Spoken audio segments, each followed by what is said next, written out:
Excuse me. अब क्या है? आपका फोन। ये बहुत पुराना तरीका हो चुका है।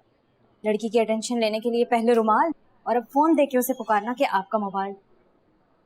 आप रिसेप्शन पे अपना फोन भूल आई थी, मैंने देखा तो उठा लिया। मेरा फोन मेरे पास है। आप जो देख रही हैं वो मेरा फोन है, आपका फोन ये है। वाकई में ये तो मेरा नहीं है। Thank you. वैसे थैंक यू के साथ एक अपॉलॉजी भी दी हुआ है आपको। वो किसके लिए? मेरी नीयत पे शक करने के लिए।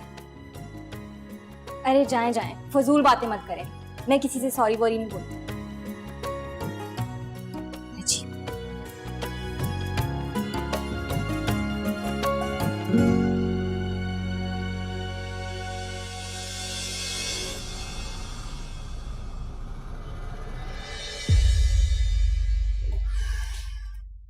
आराम से।